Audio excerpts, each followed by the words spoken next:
Welcome to This Week in Habsland. I am Jordan and I am joined by my co-host Ryan. We are here each Monday to discuss all things Montreal Canadiens. You can find us on social media on Blue Sky and TikTok at HabslandPod.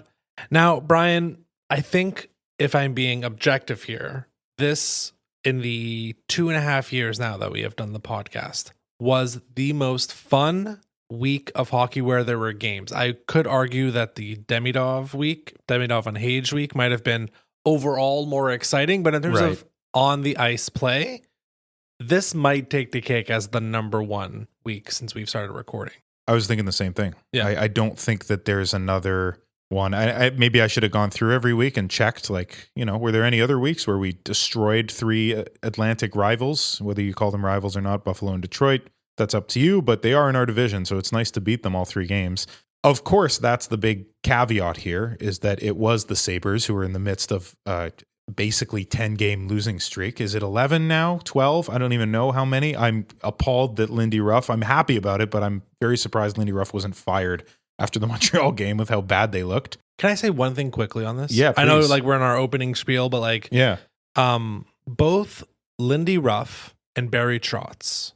That's it. That's the comment. They both. Yeah, you could put together the pieces at home. Yeah, Trotz as GM never made sense to me, and Lindy Ruff back in Buffalo. I mean, Lindy Ruff's a good coach, but it didn't make sense of those two guys being in those positions, and it's working out about how I thought it might. It's going pretty poorly. Nashville's different. Nashville, maybe not last in the NHL. I didn't think Nashville's gonna become a cup contender. No, but they would have been middle. They should have been middle of the pack. He made good moves on paper in the offseason. Yeah. I thought that's very surprising to me that they're literally at the bottom. Them in Buffalo. Yeah. But anyways, craziness. Yeah. Not our fault that we played Buffalo this week. No. And then same goes for Detroit. Two fun games against Detroit. Yeah. I know the final scoreline was 5-1 on Saturday night, but if you look at it across two different games, it was basically 4-4 after 70 plus minutes. Right, 4-3 win on Friday. In the first 10 minutes or so, Detroit comes out actually quite strong. The Buffalo game, if we're going to contrast Monday and Saturday, the Buffalo game was a butt whooping. Whereas the Saturday game against Detroit is one of those ones where we've been on the other end. It just gets away from you. Yep. And before you know, you look up and it's 5-1. That one was a bit misleading, that 5-1, but nonetheless, outscoring your opponents this week 15-5, if I have my math right. That sounds right. Yeah, 6-1, 5-1, 4-3. That's 15-5. So what a fun. Yeah, incredible. And check out this stat line: 8 different point per game players this week, or more than point per game. Laine with 5 power play goals. Holy crap! Basically all in the same fashion. Still, Hudson with 5 assists. Evans 2 goals, 2 assists. What an amazing week from Jake Evans. That thing where he's able to broach the offensive line and then just take a shot and score now. He's never been able to do that in the past. Heineman 2 goals, 2 assists. I have something on Heineman later because he's just killing it. Slav 2 goals, 1 assist. Mm-hmm. Absolutely necessary for his progression that he starts to figure things out this year, and he has. That tip was very, very nice. Suzuki 4 assists. Caulfield 3 assists. Armia a goal, 2 assists. Yeah. Amazing. There's only 3 players that didn't score a point this week. I'll float it to you. Can you think of who the 3? It's obviously none of the ones I just mentioned. Kirby Doc. Yes. Caden Gooley. Yes. Did Jaden Struble play a game? Struble did not play a game, so he's not in this discussion. If there's a third guy, my heart's telling me Christian Dvorak. I don't think that's accurate. Alex Newhook, another disappointing pseudo center to go along with Kirby Doc. I mean, so let's get into the headlines because we're already talking about it. Headline 1, I think you and I have a similar headline. We have different titles for it. Mine is a feel-good week. I think yours was Thank You Buffalo because that kicked off the week. Yes. That is, we call that, so in wrestling you would call this, I'm pretty sure the terminology is a squash match.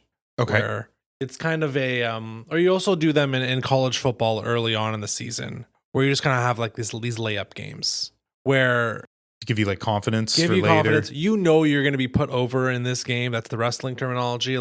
You need this game just to feel good, just to get everybody excited. That was the Buffalo game. And I think you mentioned Slav, you mentioned Heineman. Those are 2 guys. Obviously Jake Evans. Every time he scored, at this point he's 3rd or 4th, or is he 4th on the team in scoring now? I think he's right up there with he's 4th, 19 points, just above Slavkovsky and Matheson. That's one of the biggest shocks of the season so far. Absolutely. Like Slav's turning it around. I like the goals he scored this week. Again, Yeah. I don't need you to just score you off your wrist shot, off your one-timer. Score a little ugly here and there because I know the skills there. Give me the other goals. And then the goalie scored it was Saturday against Detroit, where you're just like, you know where the goalie is. You can, like, we've all done it. We've all passed off the boards. You're just passing it off a goalie's butt. Yeah. And this time it goes in the net. Lots of positive things. Any player in specific you want to dive in on? I mean, along the vein of thank you to Buffalo, thank you for Patrik Laine's first of many hat tricks as a Montreal Canadian. Of course. Yeah. Unreal. Literally all 3 goals were from the same spot, his dot. Exceptional shots. You literally couldn't fit a dime between the puck and the post on one of them, the one that was short side high. Yeah. Just unbelievable. So, like, I would love for him to score at 5-on-5. But I'm totally okay that it hasn't happened yet. He might get 20 power play goals before he scores. He's got 8. Before he scores at 5-on-5, he might have 20. So this is not concern trolling here, but are we a little worried that no one else on the power play is shooting right now? No. I'm a little... Not at all, but go ahead. I mean, you don't need to. Like, when he has the placement that he does on these shots, like, I mean, there's a bit of puck luck for sure, but what the hell? The guy he deserves some good luck. I don't love where Caulfield is placed. This is like peak concern trolling. This is the best the Montreal Canadiens power play has looked in a decade, and I'm complaining. But I'm just like, in years past, it's gone to the point where, like, where's Caulfield on the one-timer? Caulfield on the one-timer. Right. Now it's Laine on the one-timer. They do need another move. I don't love having Caulfield on his proper wing, but the opposite half wall doesn't work for the one-timer. No. I don't know why we don't have Slavkovsky to be there. This team has been allergic to having two wingers for their one-timers on their opposite half walls, and the rest isn't totally working right now. Lane Hudson being there and Patrik Laine being there has opened a lot of things up. Suzuki is starting to feel himself a bit in, like, the bumper role, and sometimes on the half wall, him and Caulfield are pretty fluid. Actually, the 3 of them with Slavkovsky are pretty fluid in their positioning.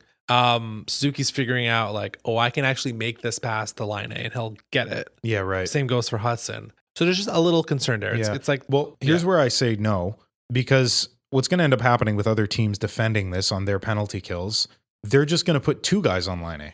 It's going to turn into a 5-on-3. Like, Laine scores 3 more power play goals, and literally every team in the entire league is going to go, okay, just key into Laine. And then suddenly Caulfield's open in the bumper spot, and then suddenly Suzuki can do his ring around the blue line and come in with speed and just take a wrister. Like, Slavkovsky will be open in front of the net. Like, we're going to get to a point here, a critical point, where Laine is going to be the prime focus, and all these other guys are going to open up. My only issue with that is, I agree, but no one's on a one-time position in their current spots.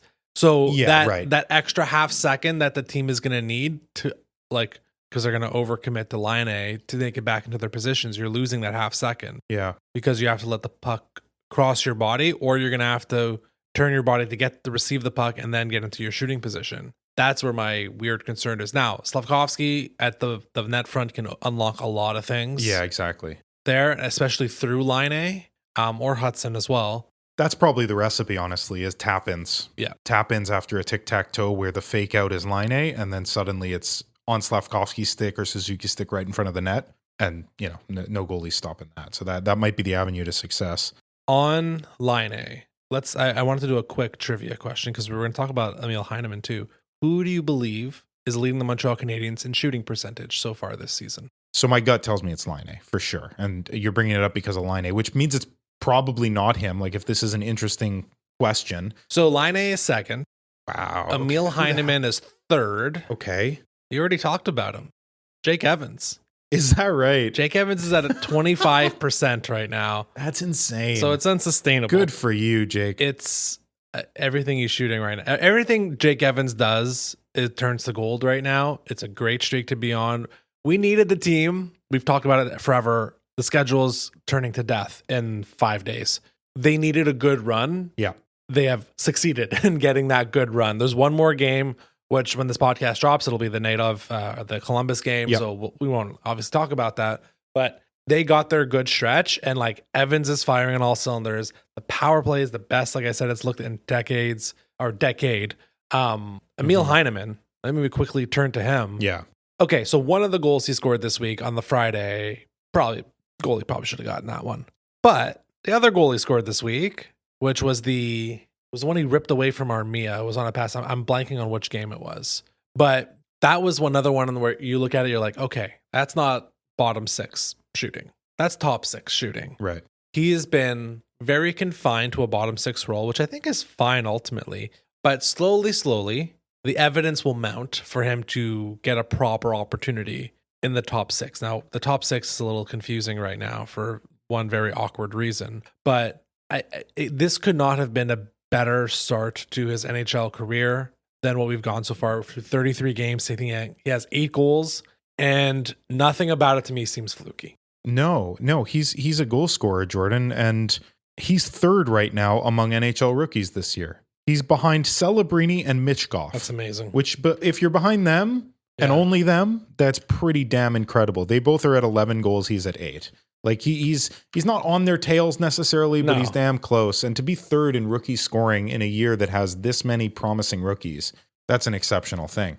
And then I thought this was kind of funny actually this week with Heineman.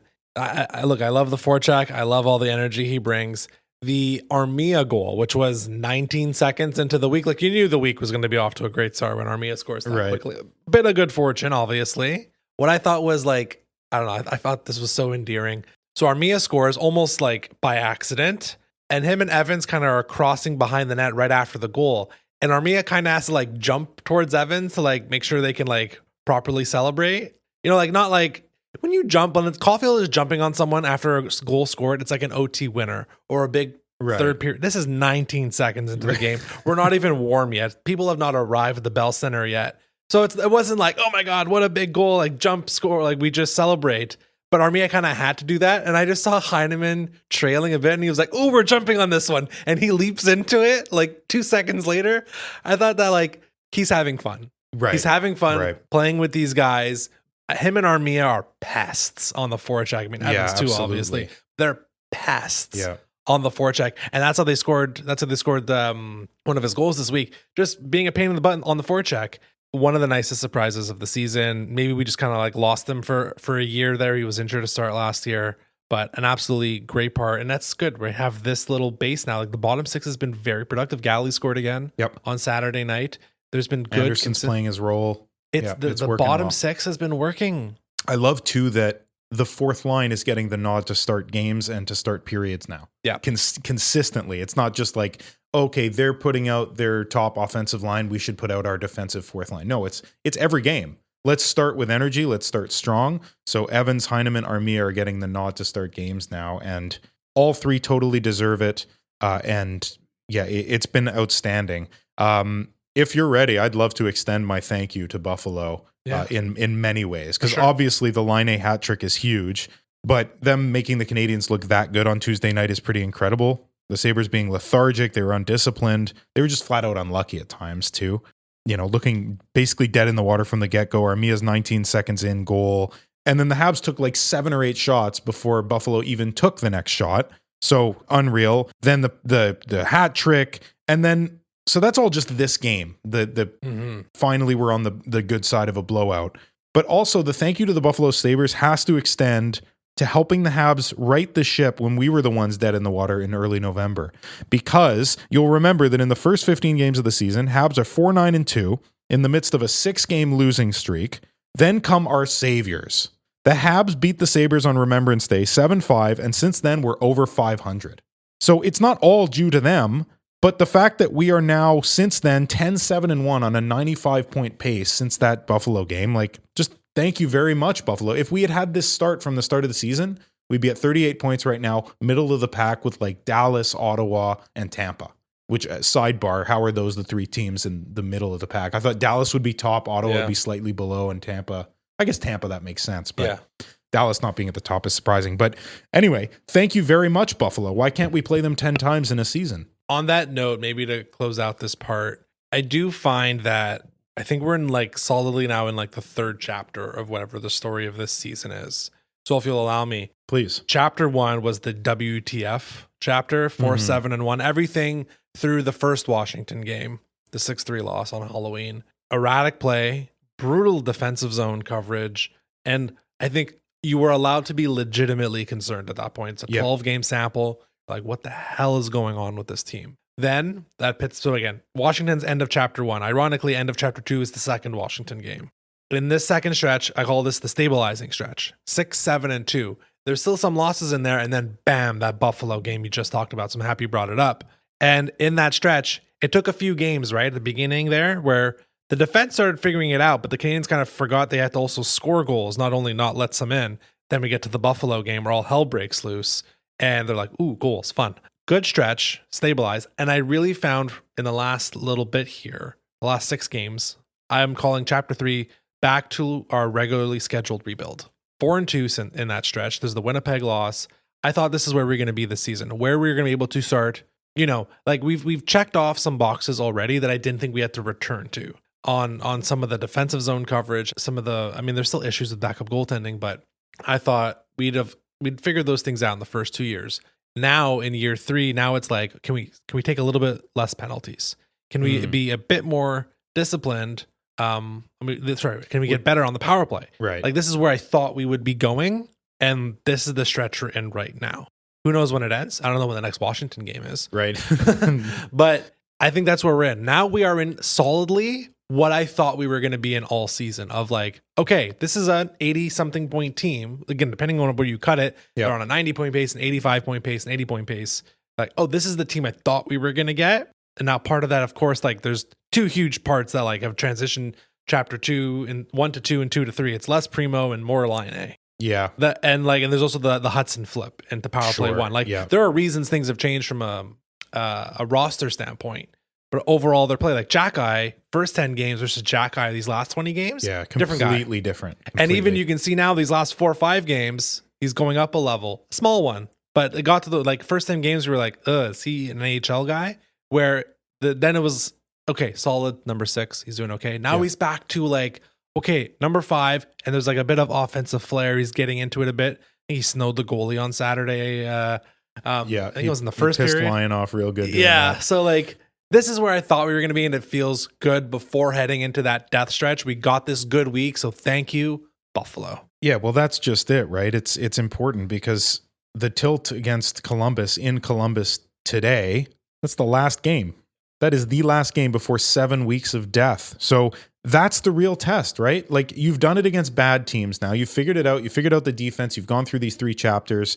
In chapter 3, you've beaten bad teams. Good for you. Now here's the real test. Do it against some good teams. Do it against several good teams on the road. Like, we're starting a 6-game road trip. Yes, the first one's in Columbus, but the other 5 are not in Columbus. Those are hard games. So like that's a big test. And the other thing in all this, which is pretty cool, I'll bring us back to the whatever thought experiment, whatever you want to call it, that Marty does of fake series. The Habs finally won a fake series this year. They won most recently in 7 games, and now they're up 2 games, beating Detroit twice. They're going to play Columbus. So like, who knows? Maybe the Canadians could be winning some fake series this season. And that's, I think, the first real step of going from a rebuild to like a contender eventually. Obviously not this season, but you have to be able to win in stretches and keep your losing streaks to a minimum and start getting some actual winning streaks, which they're on one right now. They're on a 3 game, which is not long, but it's the longest so far this year. We will take it. Yep. Maybe they can extend it to 4 tonight. So that's very, very promising. Thank you very much, Buffalo. I feel for you guys. The Buffalo Sabres, just in general, I think are the team that I feel worst for very obvious reasons. Not making the playoffs in forever, perpetual rebuild, always thinking that they're on the cusp and just it never working out. And they have the pieces to do it. They have one of the better, what I thought was one of the better defensive cores in the league, like with these young, promising Ds. Offensive flair like Thompson, Benson, are you kidding me? They have scoring. Like, the heck is it, man? I just feel for them. Yeah. But anyway, thank you very much.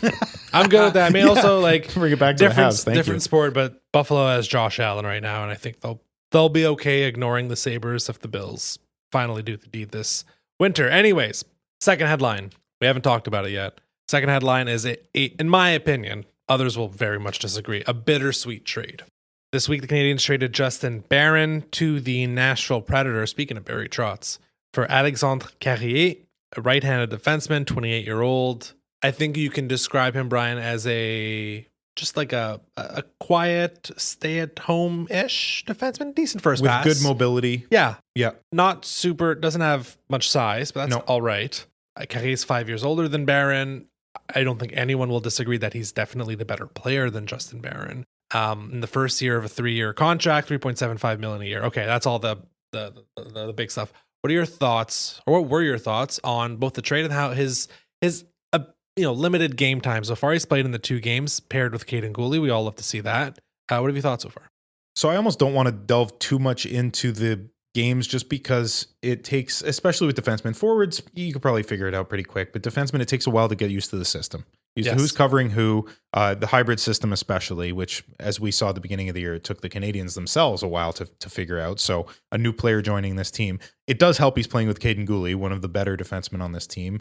And I think that Carrier's presence of just sort of calm but still quick on his feet is going to benefit Gooley as well. I think they're going to be able to play a really nice quick pass out of the zone, puck moving style, where they're not going to get hemmed in very long as they're both playing their game. So what I've seen so far, good so far. I don't really have any notes. Yeah. Like I'm waiting a few weeks. I think what I'm most interested in, which I'll let you talk about Carrier's game if you want to first, but what interested me more after the 2 games and hearing about the trade and all this is like, what does this say about where the Habs are in the rebuild process? Okay. So maybe we'll get into that after, but that's more big picture. But that was more interesting to me than what is he going to bring to the table in the first week? Yeah, I thought, and he's been good in his first 2 games. The advanced numbers are a little bit all over the place. It's such a small sample size. It's also against the same team twice. Yeah. It's going to take some time, and it would have been nice for this impossible stretch to start a little later, if not for the Carrier and Gooley chemistry. Right. Because there's very limited right now, and you can tell they don't really know who's where right now. They got that one more game before it gets really tough. There'll be some bumps, but I think it's a nice pairing to have, a nice number 2 pairing if we're going to keep Hudson Matheson as a number 1 pairing. I've liked what I've seen so far. He's a better player. It's stability. You traded Justin Barron for stability, and you're not trading for a 37-year-old guy who's going to retire. 28 is very much in your prime. Canadians always knew. When we have done the crystal ball puck distribution. Puck distribution, thank you, on defensemen in the future, and I think we've always said at the end, like, they're going to trade for guys. It's not just going to be draftees that are going to take up the Montreal blue line in the coming years. Trades like this are always going to happen. So Carrier being the first guy, I mean, obviously, like, Matheson's a trade, Savard's free agency, but Carrier is like the first guy where you kind of look at it, you're like, okay, I can see that being a bit more of a long-term fit. The size is a bit of a concern anytime you have Lane Hudson out there, but they're not playing them together, so I think it should be okay. Right. Taking one step further back now.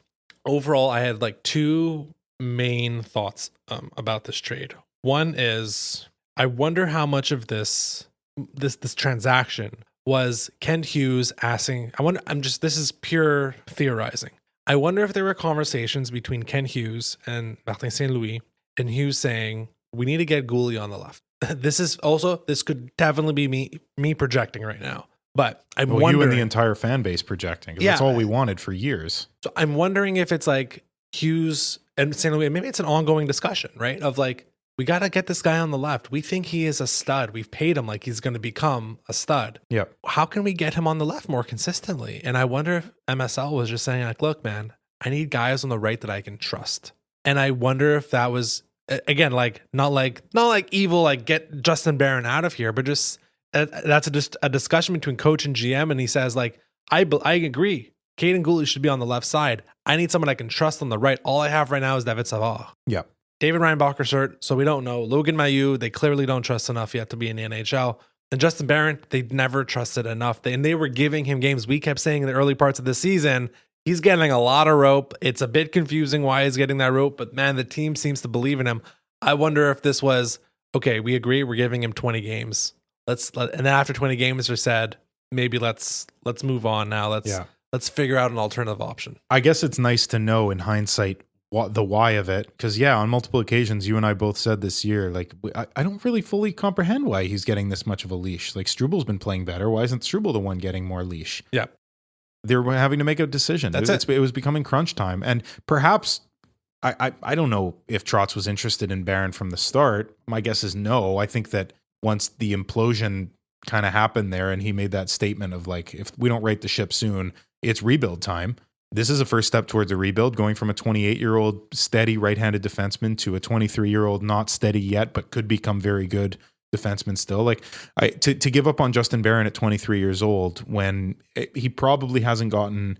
That's not even true. I was going to say he hasn't gotten an opportunity yet, but there have been so many injuries on this damn team and so few righties. Like he's been in the top 4 over and over again, and it just didn't work here. So I think if you get 100 games, like Jesse Ullinen did last year, man, you get 100 games. If you still haven't proven enough to earn a spot, that's it. You're done. The Trotz thing I find funny. I'm wondering if the owner's like, look, if we're going to suck this much, can we suck and spend really less money? Yeah, fair. Like, because Carrier is making 3.75, Barron's at 1.1 or 1.2, somewhere in that range. It's kind of a 2-for-1, right? Like, hey, we're going to get younger. We're going to try to believe in this guy. We're already 32nd or 31st. So, well, thank you, Buffalo, again. The other point my other thought with this trade, I think this is going to touch on what you were alluding to earlier. I think it's important to admit when you have to cut bait on a prospect. And Hughes and Gordon did that to an extent last year with Ullinen and Norlinder, but those weren't their guys. Justin Barron is the first prospect that Hughes and Gordon acquired. It was before the draft in 22, obviously. It was during the season. It was a Lehkonen trade. He was the first under 21 guy that was acquired by this regime. So in one way, this is why I call it bittersweet. Like, it's bittersweet because we like Justin Barron. I think it was cool to have a guy on that team, like a quasi-bilingual guy who would take questions in French but respond to them in English. Puck-moving defenseman. Like, there was reasons to like him. It sucks that he's gone.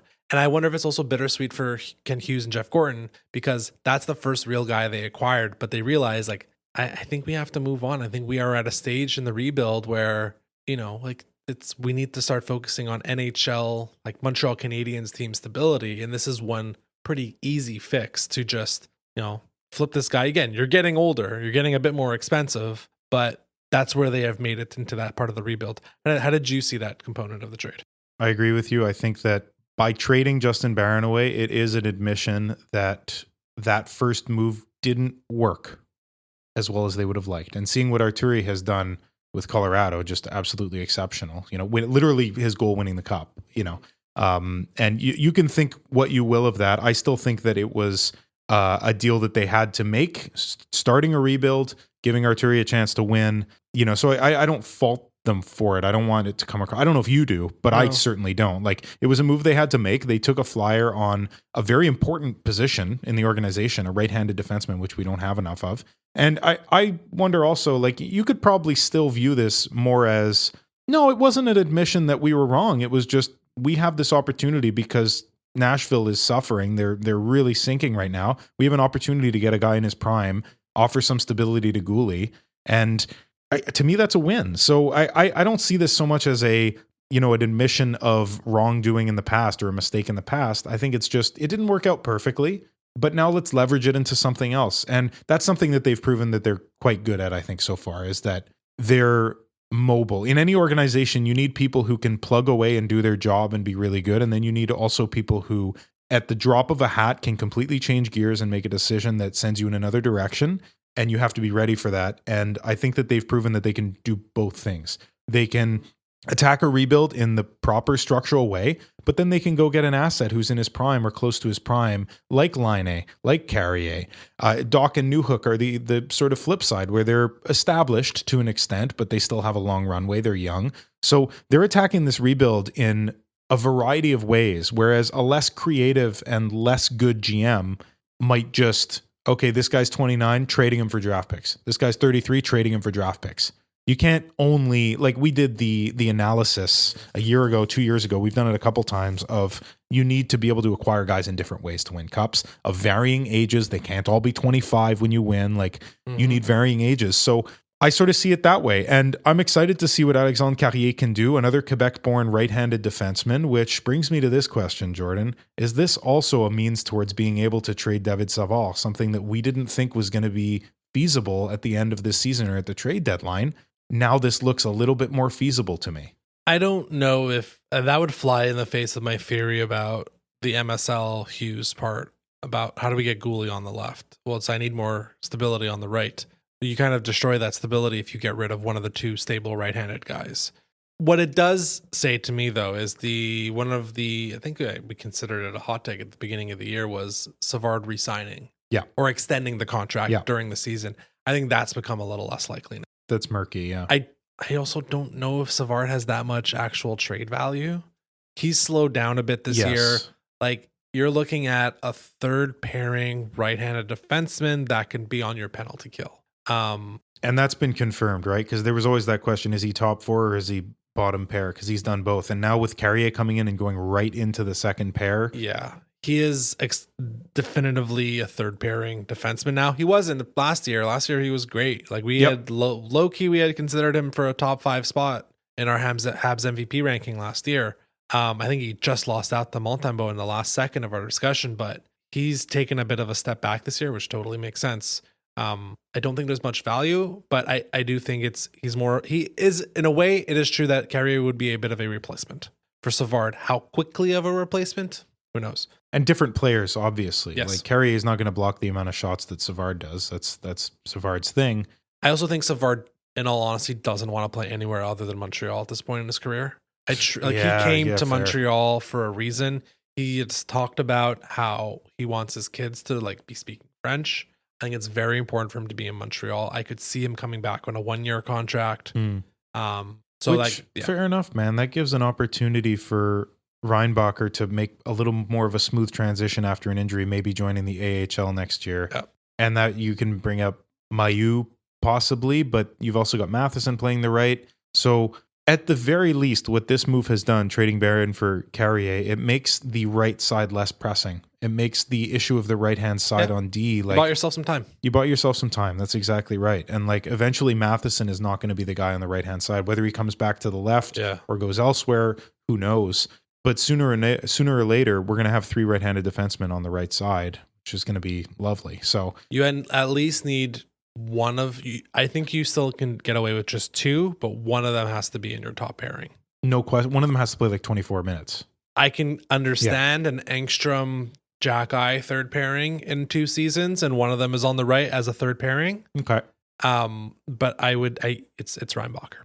Last thing on this. Yeah, please. We've talked about the contract, 3.75. Brian, pop quiz. Okay. Top 4 paid, because the Canadian salary structure is actually pretty good from a defenseman standpoint. Who are the top 4 paid defensemen on the Montreal Canadiens right now? This season? Yes. So we already said Caden Gooley's not right there. Yeah. But yeah. Yeah. So Matheson is number 1. Yep. Savard would be number 3 now because Carrier is just above him. Yeah. 250,000 more, I guess. He's 3.5 Savard. Gooley's still on his entry. Gooley is still on the entry so it level. Won't be him. So Hudson is on the quasi NCAA entry level. So it's not him, obviously. So Struble or Jack-Eye? Am I forgetting someone? You are. His name is Jeff Petrie.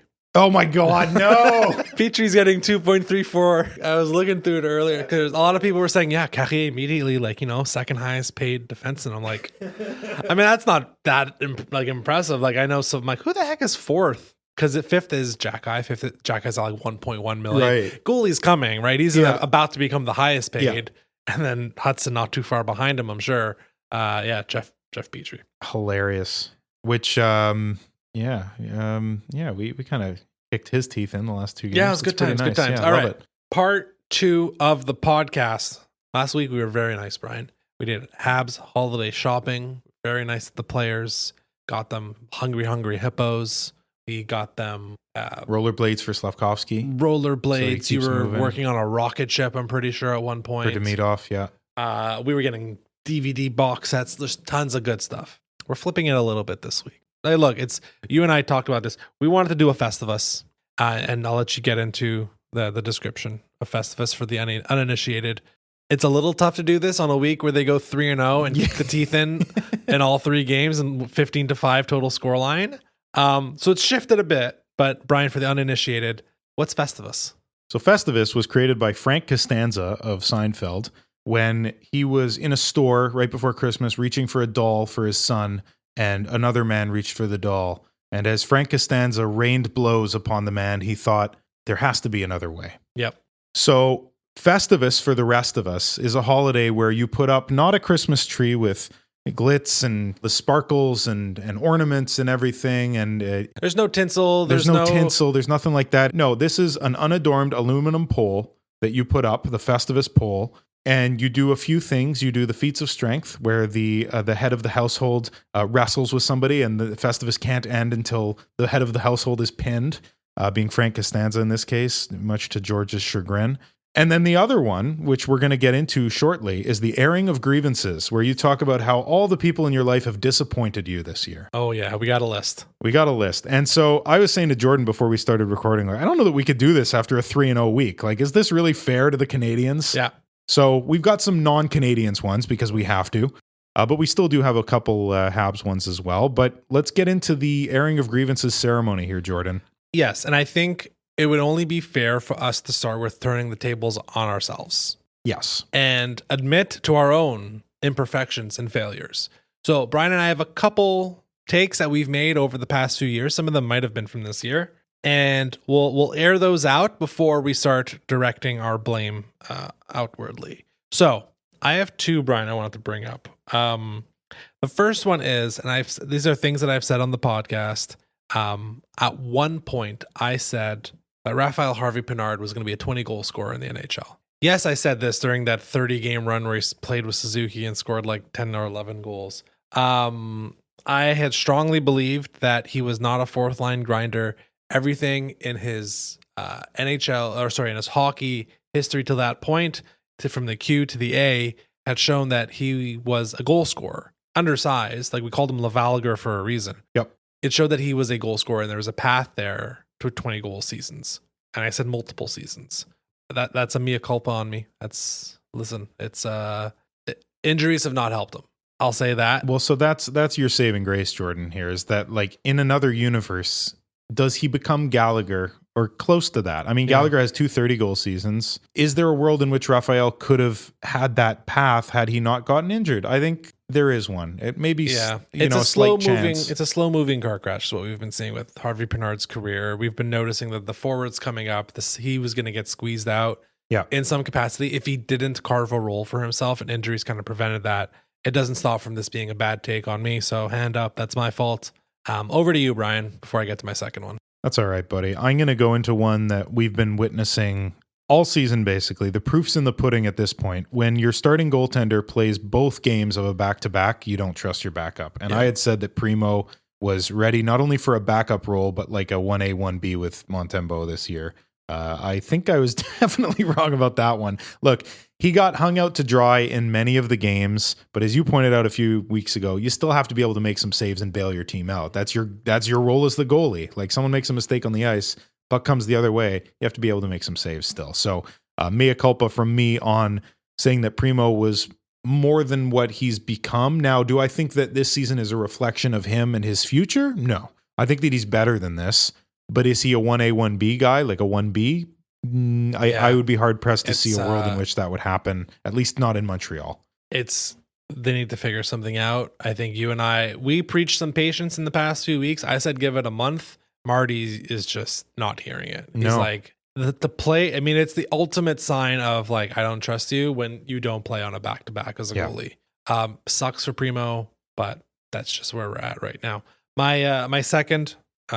mea culpa is, and you were on this train with me as well, so I'll drag you down with me.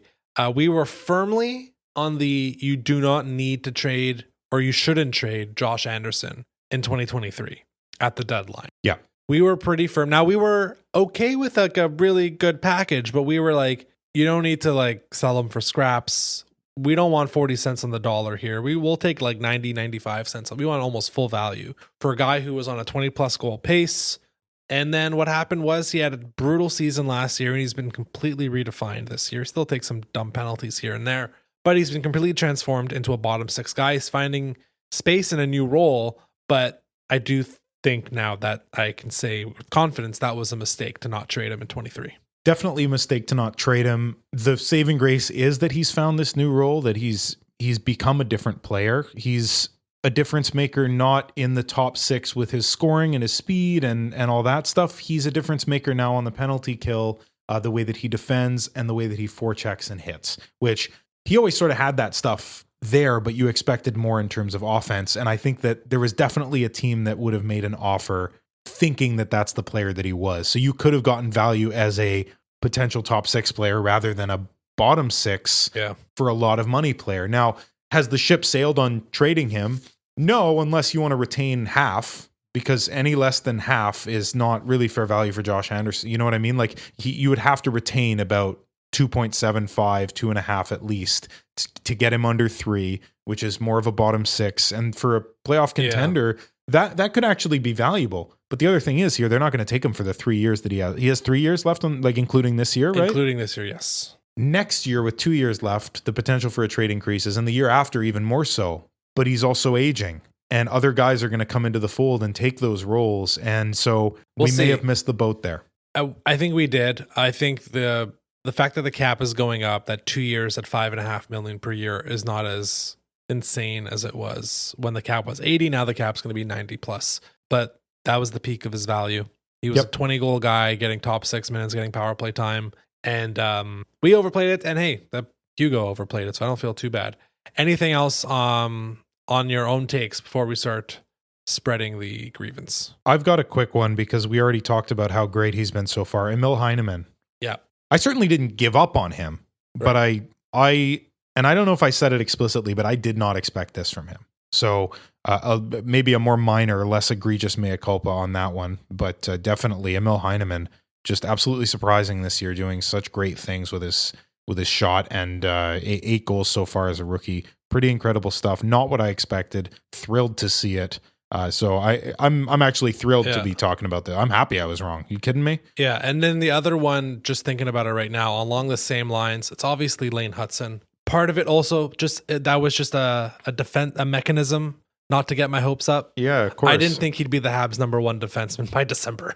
No. And like legitimately playing well. Look, rough turnover Friday night against Detroit. Yeah. That's going to be there. He's a -14. He's like 16th in the NHL, or bottom 16th. 16th to the bottom in the NHL in plus minus. Not the worst on his team. We know who is. But the thing is with him too, like, to compare him with the guys who are at the same level of plus minus, power play goals and assists don't count towards your, you know what I mean? So he's been integral in getting about 15 power play points, something like, I haven't even looked. I'm just assuming that's roughly what the number is. So that, I think, pretty much makes up for his plus minus being so low, the giveaways, all that stuff. Like, you take the good with the bad with this guy. Right. Okay. So now let's turn it a bit now. Let's air our grievances properly. Brian, you know I have a lot. You got a ton, to go through. So why don't you start? Yeah, I can. Okay. So first one, this is my annual PSA. It is the Montreal Canadiens, not the Montreal Canadiens. It's spelled Canadians with an E because that's how you spell Canadians in French. You pronounce it Canadians, not Canadiens. Also, it's Montreal, not Montreal. I will. Look, my fault for watching the Buffalo broadcast on Monday. That's always a mistake. That's me. You know, I like to spread the ball around. I watch different broadcasts. It was the Canadiens on Monday night, and it's just like, I get it. It's spelled differently. It's because it's French. Did you not pick up on that yet? Continual grievance on my part. I will say this every year. People will continue to get it wrong. It's the Montreal Canadiens. Well, this is perfect for Festivus because that's the exact type of the energy non-important thing that Frank Costanza would have been pissed off by. So spot on, Jordan. I love that. Do you want to get into a second? I've only got, let me see here. I've got 2. 2? So if you've got like 5 or 6, yeah, I got a lot. To your next I'll go through one more, then I'll pass it back to you. Sure. The Heritage Classic being devalued. What's up with that? Why are we doing this? Why do we do the Heritage Classic every 2 years?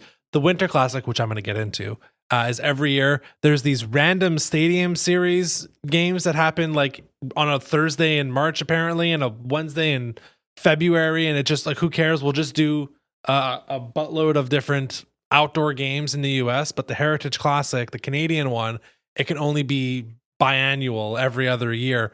Why are we doing this? There's 7 teams. Look, you can go first of all, you can include non-Canadian teams. The Habs have gone to the Winter Classic. The Leafs have gone to the Winter Classic.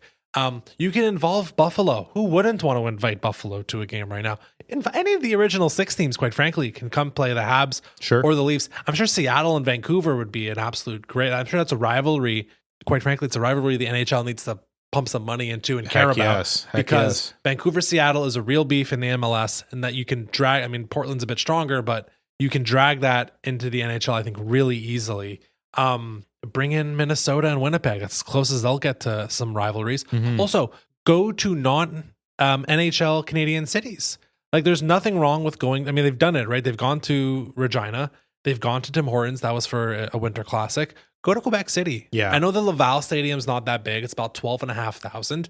You can put some temporary seating up and get to 20K. I'm sure no problem. Do that. This nonsense about Montreal not being able to host. We have 2 stadiums that could host. Percival Molson can hold 30,000 with temporary seating. And I'm sure Saputo Stadium, they'd love to be able to hold 20, 25,000. We don't need it to be 80,000 people at Gillette Stadium, or where they're going to be in Columbus, 110,000 people. It's okay if it's 35, 40,000 people. Yeah. They've done it. They had the Centennial game in Ottawa with 27, 28,000 people. It works. It's fine. They did Tim Hortons Field in Hamilton with 25, 30,000 people.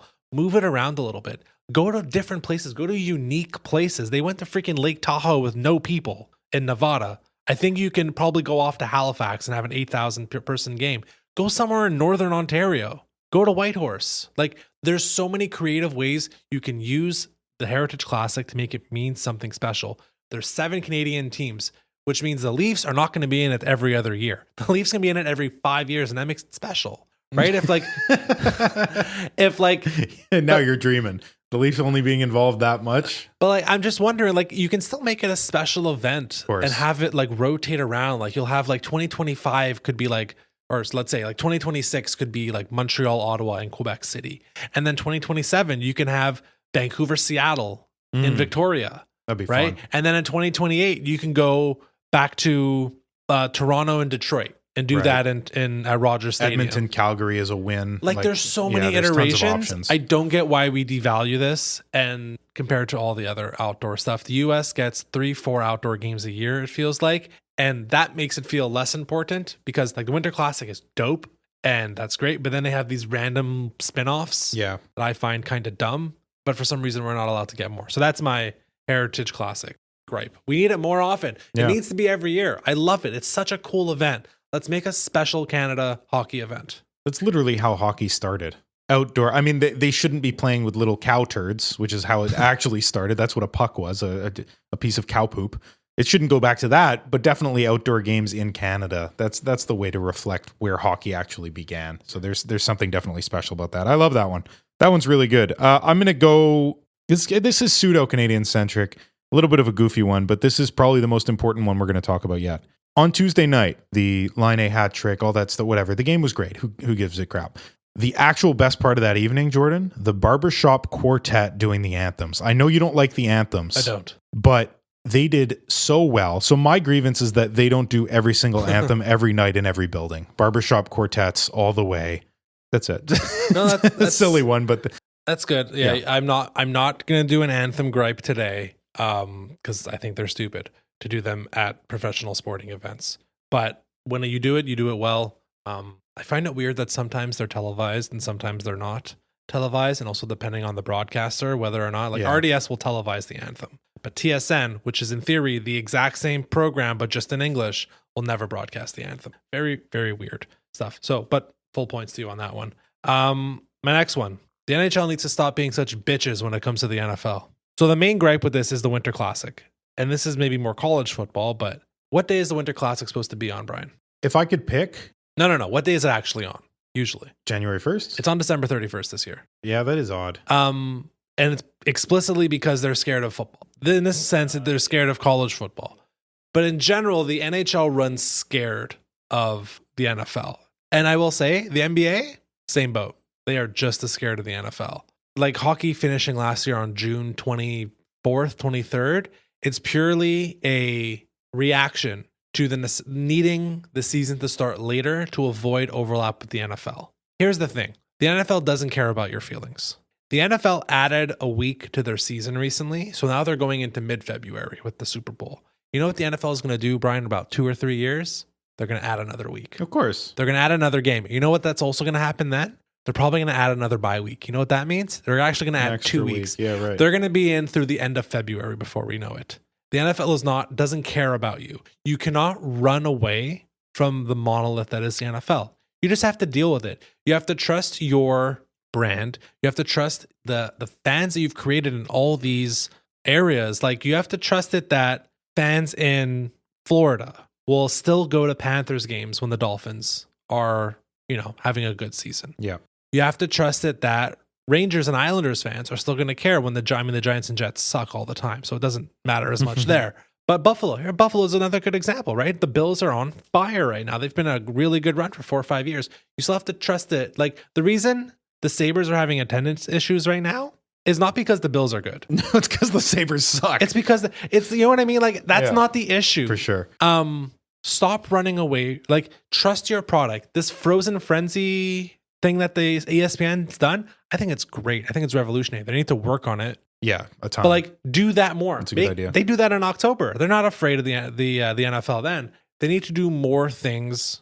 And I think starting the season earlier would be great. Like run your own race. Stop worrying about like what the Kansas City Chiefs are doing. And like, the NFL will always whoop your ass up and down the street. Focus on what makes hockey successful. Like, the quality of the game is awesome. Every year you and I do the Commissioner for a Day stuff. We have basically no notes on the game itself. No. We love the game. Is great. Yeah. A lot of the stuff surrounding the game annoys us, but the game itself is great. Trust your product. Stop running scared from the NFL. I was laughing before as you were talking about the Heritage Classic and the travesty that it's only every 2 years, and like, Canadians deserve better. The answer is money. You asked why. The answer is money, and that's all they really care about. So I'm so happy you brought that up. The NHL is about to make record revenue. Yes. And they are running scared from competition. They're about to cross $7 billion US in revenue. But to them... And you're scared? No, but you can't tell me you are so successful and we're doing so great and breaking all these records, but at the same time be a little bitch when it comes to doing the Heritage Classic. Right. But compare that to the other three. That's what they're doing. They don't care about past compared to current and future revenue. They care about current revenue versus current revenue of the NBA, of the NFL, even MLS. Like, not satisfied with that answer. No, of course not. I'm not either. I'm just I'm painting a picture of what it is. All right, we got to move on. But I have 2 more small ones, and I'll pass it back to you before we finish with my big one. I've got, I wrote it as a big one, but I'll do it small because we've talked about it before. What's the deal with the second line, man? This is my grievance, that we haven't figured out a second line yet, despite the fact that we have 2 second line players. Maybe that's the answer. All right, segment over. That's it. Grievance over. I think it's very telling that in games that you won 6-1 and 5-1, that your second line center was a -1 in both games. So that was one of the points. Absolutely. I'll leave it at that. Absolutely. We're still going to give him time, but with every passing game, even you and I who are patient on this, it looks worse and worse. And with every passing game that it looks worse and worse, we come to a Barron Carrier style opportunity, possibly with either Newhook or Doc. What I will say is it's much easier to find a depth right-handed defenseman than a second line center. 2C. Yeah. Okay. Of course. 2 more small ones before my big one to end this all up. Hockey Canada's approach to building any type of hockey team. This is in specific response to the Beckett Seneca and Zane Parrick stuff, where they're doing great. They're offensive players. They don't get invites to camp. Everyone pissed off, understandably. Then Hockey Canada's like, oh, sorry, Canada Post strike, your invite got lost in the mail. You're actually invited. They bring Seneca and Parrick to camp. Now, what he will say is Parrick's camp, by all accounts, was not great. They still cut Seneca. So what I read this as, like, you just did this to shut everybody up. You invited Beckett Seneca and Zane Parrick there. Just like, okay, look, we invited them. They were never making that team. And we'll see what happens at the World Juniors this year. As far as I can tell, there's no dynamo of a team. Like Team USA was last year, where you looked up and down the roster and you're like, geez, Louise, man, they're crushing everyone. They did.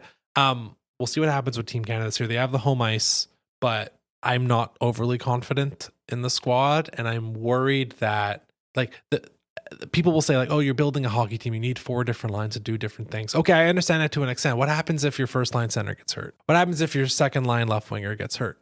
Or if they just go cold, which happens to kids. They're kids. Like, they're not developed yet to a point where they're going to be very consistent offensively. It's also junior goalies. You're going to win these games 6-4. Yeah, exactly. Unless there's an absolute killer in net, you're winning these games by scoring 4+ goals. The lack of interest in skilled players for Team Canada, and not just at the juniors. Like, that's why I said all of Hockey Canada teams. This extends to the tournament that we're going to see in a few months. But yeah, I can't disagree with that assessment, Jordan. I don't fully understand why over the past several years Team Canada's have been going for identity over skill, and it's frustrating to me, especially because we haven't seen the results yet. We'll see. There's going to be a reckoning if these two tournaments, the World Juniors and then the Four Nations, go down and the Canadians lose for that specific reason. There's not enough power. It's not enough offense. And the grit, the extra sandpaper that they want, the like more identity of like a tough team to play against falters. You have to consider that with a country with 40 million people and hockey growing in every other country on the planet, the time during which Team Canada is dominant and produces the most skilled players is going to run out. I hate to say it, and especially the way that the Americans have been running their juniors program. It's so much better than ours. It's not even close. It's getting to crunch time where in 10 years, maybe if we're lucky, the Americans every single season are going to have the most skilled team with the best prepared team because they've been playing together for a long time. And Team Canada is going to be perpetually second or worse. So while we have the skill advantage, could we use it? Yeah, that's the reckoning I think that's coming. If this goes down the way I think it is, we're going to have to look at it. Look, at the end of the day, Connor Bedard is Canadian, Connor McDavid is Canadian, Gavin McKenna is Canadian, Cale Makar is Canadian. It's nice to have the best player in the world. The unicorns are still Canadian. Yes. When will that run out? I don't know. We'll see. One more before the big one. Players who point to the sky when the puck goes over the glass. This one sucks. I don't like we all see it go over we're all pointing. Where are we pointing towards? They're pointing to the refs because the refs are blind, Jordan. You and I see it. The fans all see it. I hate it. I think there should be a penalty to the team that points. I think your penalty should be negated. When the puck goes over, everyone's just pointing. It's what I hate it so much. It's like in soccer, whenever there's anything resembling an offside, everyone just puts the hand up. Yeah, right. Or anytime it's just like, okay, like they're gonna figure it out. I know there's the refs joke, but like I hate it. I hate it so much. Because you know what it is? It feels like you have to do it now. Like if Slafkovsky, Caulfield, and Suzuki are on the ice and the other team flips the puck over and Suzuki doesn't raise his hand, like I wonder if St. Louis is gonna come to him on the bench and he's like, listen, Nick, we'll let this one slide. Yeah, next time we're starting power play too. This is Jordan. I'm starting to think that I might have to wrestle you to end the pod today because you're turning into Frank Costanza here. All right, last one. I saved this one for last. People who think the rebuild started in 2018. Great. Okay, this is a real one. This is one of my biggest gripes with the fan base. So the theory essentially is in summer 2018, the Canadians draft Kotkaniemi third overall and trade Max Pacioretty for Nick Suzuki. Let's neglect the fact that Suzuki was, I believe, their third preferred target. Yeah, Cody Glass was number one. Cody Glass was number one. And I think there was a Kings trade in there too. That was like a middle of the pack first round pick. Wow. Thank our lucky stars they went that route. Absolutely. Okay, so that's the theory. Oh, we got Kotkaniemi and Suzuki. It's a rebuild. Brian, that's summer 2018. Does a rebuilding team trade for Yoel Armia in 2018?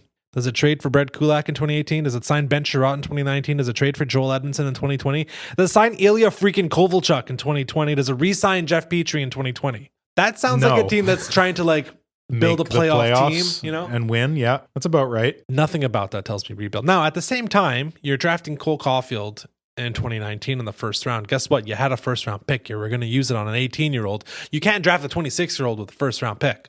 2020, you draft Caden Gooley. Again, you have to make the draft pick. You got to use it, yeah. Okay. So, again, the theory is it's the one, as I understand it, it's like, okay, when was the first player acquired that's restarted the rebuild? And Suzuki is like the beginning of this new era. Let's take a step back. Let's look at two examples of franchises in the past 20 years that have won Stanley Cups. Let's go with the Chicago Blackhawks. Great. Okay.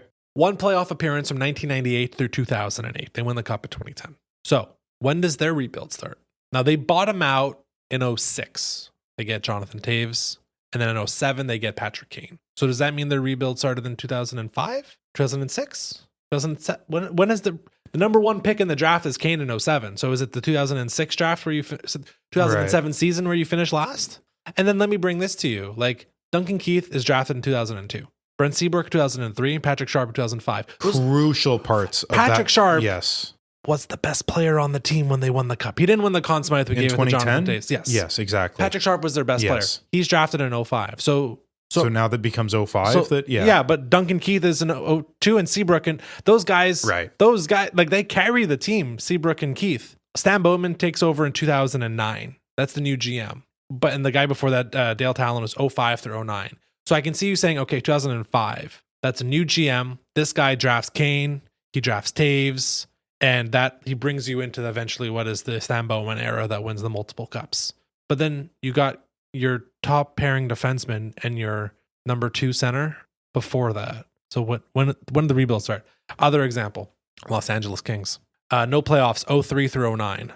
Win the cup in 12. Dean Lombardi takes over as GM in 2006. So you're saying, okay, maybe 2006 is the number. Also, 2008 is when you get Drew Doughty. Pretty big deal. Yeah.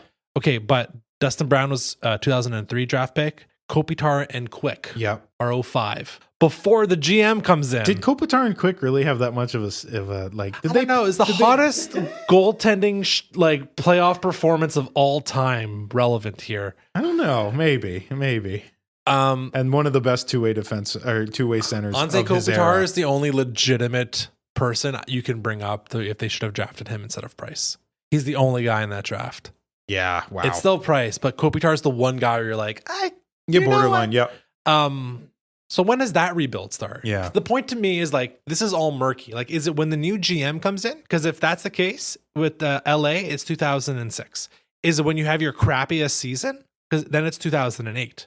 Is it when you draft the first piece or you acquire the first piece of that, what eventually becomes your core? And that's Dustin Brown in 2003. So I have 03, 06, 08, and your best players are in 05. What year are we counting the rebuild as starting in?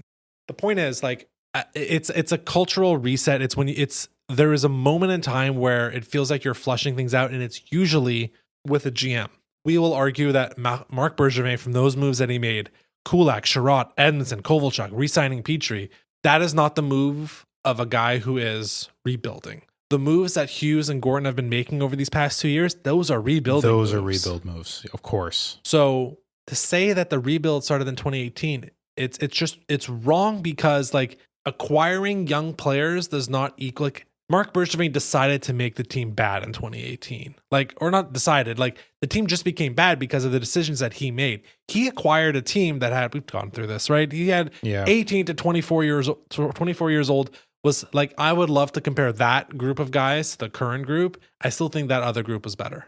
At 8, Price at 24, Pacioretty at 22, Subban at 22, like Gallagher at 20, Galchenyuk, or at least the number 3 pick in the draft at 18 years old. Like, if nothing else, he started not only with a clean slate, but also good enough pieces that he should have done something with it. He should have. And again, what I will close out on is the only reason this was happening was because Marc Bergevin saw that he had built a team that it could not make. It was bad in the regular season, but it was actually, it would perform. We always gave kudos to Bergevin on this.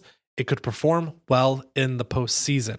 He saw the writing on the wall in 2021 where he said, this team's too old now. The team that he put together in so-called 3 years of the rebuild was old. Weber was done. Price was done. Byron was done. Edmondson had seen better days. Sherratt and Kulak were, they're still good hockey players, but like they're not, I wouldn't necessarily consider those guys, like, you can't really build around that. You're just kind of maintaining. Yeah. And he recognized that he had to start a rebuild in 2022 for job preservation. He just wanted to keep his job. Right. The safest way for a GM to keep your job is to say the word rebuild. Oh, we're in a rebuild. We're gonna get the start. That's how you save 3 years of your time. Molson saw through it at the end, and that's why he fired him.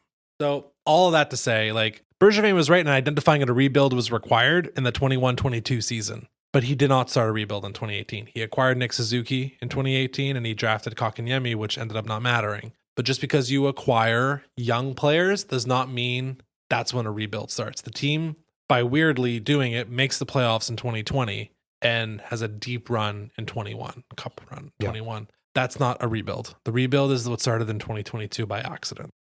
And here's the corollary to now, or maybe the opposing statement that kind of proves it, which is that even in the midst of a rebuild, which we can't argue that this is anything but what we're in currently, do you acquire Patrik Laine and do you acquire Alexandre Carrier?